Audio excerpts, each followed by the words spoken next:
अऊज़ु बिल्लाहि मिनश्शैतानिर्रजीम बिस्मिल्लाहिर्रहमानिर्रहीम अल्हम्दुलिल्लाहि रब्बिल आलमीन अस्सलातु वस्सलामु अला रसूलिल्लाह सल्लल्लाहु अलैहि वसल्लम रब्बि इश्रह ली सदरी वयस्सिर ली अमरी वहलुल उक़्दतम मिन लिसानी यफ़क़हू क़ौली। अस्सलामु अलैकुम रहमतुल्लाहि व बरकातुहू। सब चैनल को तुम्हें भी ये वीडियो देखने के पहले दरूद और सलाम पढ़ को ये वीडियो देखना शुरू करो। आज का 5 मिनट का मदरसा को 30 रमज़ान मुबारक के बारे में इंशाअल्लाह 10 हदीस आती उसे मालूम कर लेने की कोशिश करेंगे। पहली बात इस्लामी तारीख़ के बारे में, रसूल अल्लाह सल्लल्लाहु अलैहि वसल्लम की वफ़ात के बारे में। वफ़ात का तो मौत को बोलती। हुजूर सल्लल्लाहु अलैहि वसल्लम जिस माहौल की इस्लाह के लिए भेजे गए थे, आप सल्लल्लाहु अलैहि वसल्लम ने 20 पर 3 साल की मुख्तसर ज़िंदगी में इनकलाब बर्पा कर दिया। ज़लालत और गुमराही में भटकी हुई इंसानियत को हिदायत और रहनुमाई का नमूना बना दिया। जुल्म और सितम और चोरी और डाका जानी ख़त्म करके मोहब्बत और भाईचारगी और अमन की बुनियाद डाल दी।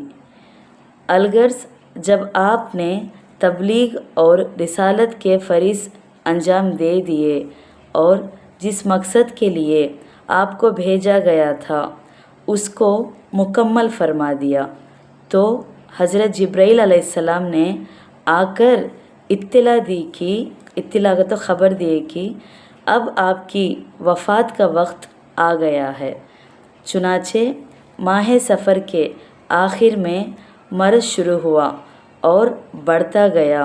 फिर आप सल्लल्लाहु अलैहि वसल्लम ने अपनी अज़वाजे मुतहरात से इजाज़त ली।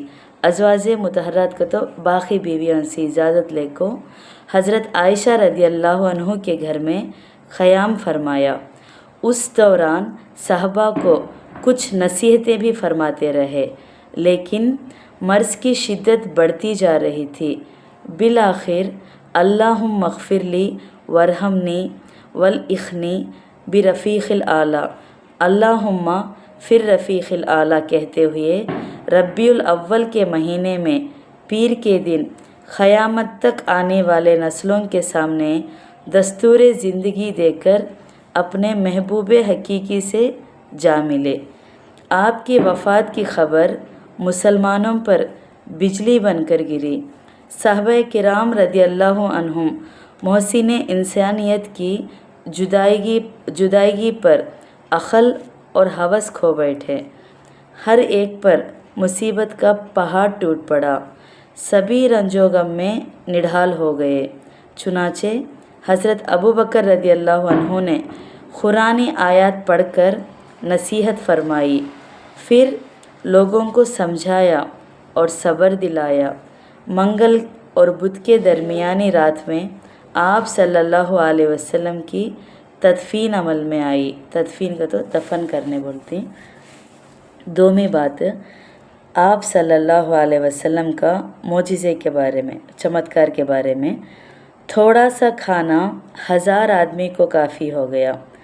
हज़रत जबीर रदियल्लाहु अन्हु फरमाते हैं कि जंगे खंदक के मौके पर मैंने बकरी का एक बच्चा ज़ुबा किया और मेरी बीवी ने जौ का आटा गूंदा और गोश्त की हंडी चूल्हे पर चढ़ा दी, और मैं रसूल अल्लाह सल्लल्लाहु अलैहि वसल्लम के पास गया और अर्ज़ किया, या रसूल अल्लाह, चंद आदमियों को अपने साथ लेकर घर तशरीफ़ ले चले। लेकिन आप सल्लल्लाहु अलैहि वसल्लम ने तमाम सहाबा में ऐलान फरमा दिया कि जबीर ने तुम्हारी दावत की है। हज़रत जबीर रदियल्लाहु अन्हु फरमाते हैं कि मैं घबरा गया, लेकिन आप सल्लल्लाहु अलैहि वसल्लम तशरीफ़ लाए और खुदा की कसम सबने इतना थोड़े से खाने को खूब पेट भर कर खाया। फिर भी हंडी भरी हुई थी और आटा भी कुछ कम नहीं हुआ था, हालांकि सहबा 1000 की तादाद में थे। सही बुखारी हदीस 4101 के रेफरेंस में सी। 3वीं बात एक फ़र्ज़ के बारे में। ईदें का खुतबा सुनना वाजिब है। रसूल अल्लाह सल्लल्लाहु अलैहि वसल्लम ईद उल फ़ितर और ईद उल अज़हा के दिन عیدگاہ تشریف لے جاتے تھے، سب سے پہلے آپ صلی اللہ علیہ وسلم نماز پڑھاتے، نماز سے فارغ ہو کر لوگوں کے سامنے کھڑے ہوتے، تمام لوگ اپنی صفوں میں بیٹھے ہوئے ہوتے تھے، آپ صلی اللہ علیہ وسلم انہیں واس اور نصیحت کرتے، اچھی باتوں کا حکم دیتے، اگر کہیں لشکر بھیجنے کا ارادہ ہوتا تو اس کے لیے تیار ہو جانے کے لیے فرماتے، کسی بات کا حکم دینا ہوتا تو حکم دیتے۔ صحیح بخاری حدیث 956 ابو سعید خدری رضی اللہ عنہ کے ریفرنس میں سے۔ اس میں فائدہ، دونوں عیدوں کی نماز کے بعد خطبے کا سننا واجب ہے۔ 4ویں بات، ایک سنت کے بارے میں، تمام مسلمانوں کے لیے دعا کرنا، اگلے پچھلے تمام مسلمانوں کے لیے دعائے مغفرت اس طرح کریں۔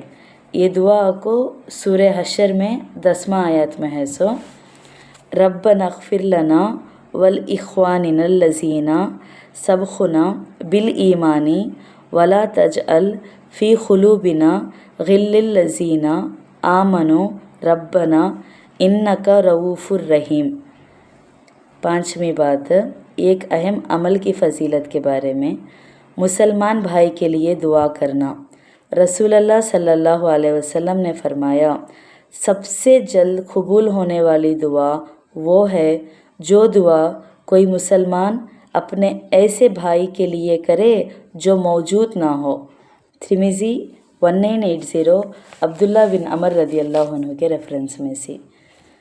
6ویں بات، ایک گناہ کے بارے میں، والدین کی ناراضگی کا وبال۔ رسول اللہ صلی اللہ علیہ وسلم نے فرمایا، ایسے شخص کی نماز قبول نہیں کی جاتی جس کے والدین اس پر حق ناراض ہوں۔ کنز الامل 45525 ابو ہریرہ رضی اللہ عنہ کے ریفرنس میں سے۔ اس میں خلاصہ کرتے ہیں، اگر کسی شخص کے والدین بلا کسی شرعی عذر کے ناراض رہتے ہوں تو وہ شخص اس وعید میں داخل نہیں ہے۔ 7ویں بات، دنیا کے بارے میں، علم کے ذریعے دنیا کمانا۔ رسول اللہ صلی اللہ علیہ وسلم نے فرمایا، جس شخص نے علم اس غرض سے سیکھا کہ اس علم کے ذریعے دنیا کی چیزیں حاصل کرے تو اس شخص کو قیامت کے دن جنت کی خوشبو بھی نصیب نہیں ہوگی۔ ابو داؤد 3664 ابو ہریرہ رضی اللہ عنہ کے ریفرنس میں سے۔ 8ویں بات، آخرت کے بارے میں، قیامت کو ان صورتوں میں دیکھ لو۔ رسول اللہ صلی اللہ علیہ وسلم نے ارشاد فرمایا، جو شخص اپنی آنکھوں سے قیامت کا منظر دیکھنا چاہتا ہے تو اس کو چاہیے کہ یہ 3 سوریں ہیں، وہ 3 سوریں کے نامہ بولتا ہوں میں۔ اذا السماء انشقت 80 سورہ یہ، اور اذا الشمس کورت 80 سورہ، اور اذا السماء انفطرت یا کو 80 سورہ، 80 80 80 ان صورتوں کو پڑھ لے۔ مسند احمد 4806 ابن عمر رضی اللہ عنہ کے ریفرنس میں سے۔ ان صورتوں میں قیامت کا منظر بالکل واضح کر کے بیان کیا گیا ہے۔ 9ویں بات، طب نبوی سے علاج، اجوا کھجور سے زہر کا علاج۔ رسول اللہ صلی اللہ علیہ وسلم نے فرمایا، اجوا جنت کا پھل ہے اور اس میں زہر سے شفا ہے۔ ترمذی 2068 ابو ہریرہ رضی اللہ عنہ کے ریفرنس میں سے۔ آخری بات، نبی صلی اللہ علیہ وسلم کی نصیحت کے بارے میں، گھر میں داخل ہونے سے پہلے سلام کرو۔ حضرت انس رضی اللہ عنہ فرماتے ہیں کہ مجھ سے رسول اللہ صلی اللہ علیہ وسلم نے فرمایا، اے بیٹے، جب گھر پر جاؤ تو اپنے اہل و عیال کو سلام کر کے داخل ہونا۔ اہل و عیال کو تو فیملی ممبرس کو، گھر میں والوں کو، اس لیے کہ تیرا سلام کرنا تیرے اور تیرے اہل و عیال کے حق میں برکت کا سبب ہوگا۔ ترمذی 2698 کے ریفرنس میں سی الحمدللہ 30 رمضان المبارک کے بارے میں ہم بات کر لیے. انشاءاللہ کل سے شوال المکرم کا نیا مہینہ شروع ہوتا، اس کے بارے میں بات کریں گے. السلام علیکم ورحمۃ اللہ وبرکاتہ.